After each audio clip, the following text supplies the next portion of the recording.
This week's Parshas, Parshas Shlach. It says, Shlach lechanashim v'yasur asaretz. You will send out men, spies, and they will tour through the land, they will examine the land, see what's there, and so on. It once happened that Rabbi Yaakov Yitzchak of Parshas, known as the Yid HaKodesh, who is a chassid of Rabbi Yaakov Yitzchak of Lublin, the Chos of Lublin, the seer of Lublin, that he was suddenly struck very ill. And he sent his sons to ask the Chosa to daven for him. His Rebbe should pray that he should recover from this illness. And when the Chosa was told that the Yid HaKodesh was ill, the Rabbi Yaakov Yitzchak of Parshas was ill, he said, it says concerning the Meraglim, the spies that Moshe Rabbeinu sent into Eretz Yisrael,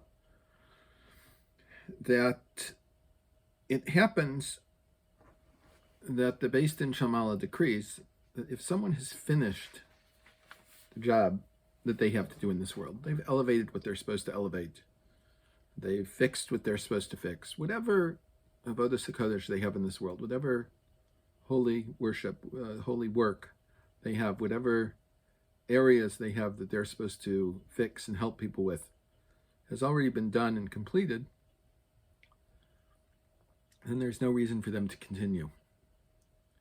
Unless they get more spies, they get more work, they move into a new aspect, a new thing, something of even greater value, of more spiritual importance than what they've been doing so far.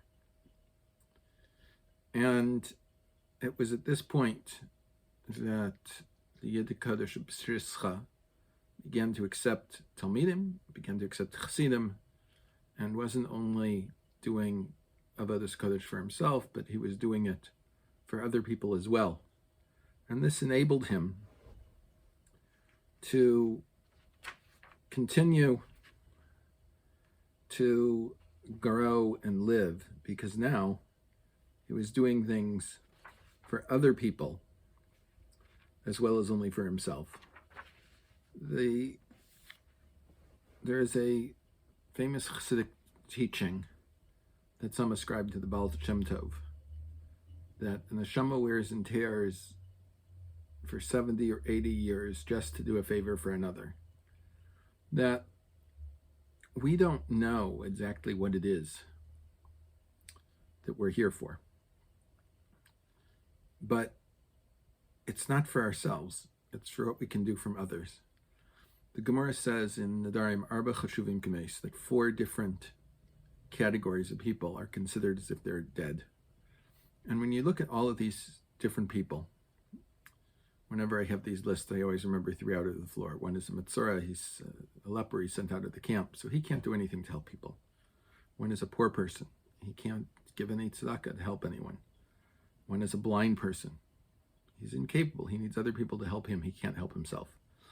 And as always, can't remember the last one of the set, but we have to always be looking for a way that we can help other people, do something for another person.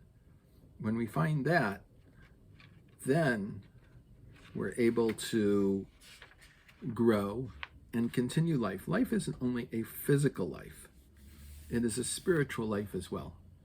What do we see spiritually that allows us to grow and help others?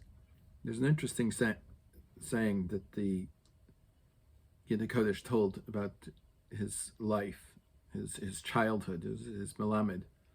It says, again in our Parsha, Yomer Hashem Slachti Kidvarecha, and God says that I forgive you according to your word. So what does this mean? He said, when I was learning as a child, I saw that when 2 people sit over a cup of vodka and no one looks down on the other, they look at themselves as equals, that then God forgives all their sins. How do we see this? I asked my Melamed as a child, what is this dot? He says it's a yud, a yid. In a yid in Hungarian Yiddish or Hebrew. And I said, what about these two dots? And they say, when the two dots come together, that spells Hashem's name. So a few days later, I saw a colon. And I said, are these two dots also God's name? And he said, no. When the two dots are side by side, neither one looking down on the other, the two Yidden come together, they form God's name. However, when one is on top of another, that doesn't spell anything. It just stops everything. It's the end of a verse. We're done. It's over. I noticed that kos, a cup, the cup of the people are drinking together, it says, the Roshei Tevos of it are, V'yomer slachti kedvarecha. And he said, I forgave you according to your words. But when the two people that are drinking together, neither one thinks of himself as higher than the other. You have two Yidden side by side equally. Then with the kos, they've added V'yomer Hashem slachti kedvarecha. And God says, I have forgiven you according to your words. We should all look for ways that we can help other people physically, spiritually, emotionally. And in that way, we create the image of God in this world, and we give ourselves more an extended life. Everyone should have a Shabbos where they find themselves not above, not below, but at the same level as other people, appreciative of the difference of other people. In that way, it can be that God will forgive them just as they forgive all of the people around them. Everyone should have a wonderful Shabbos.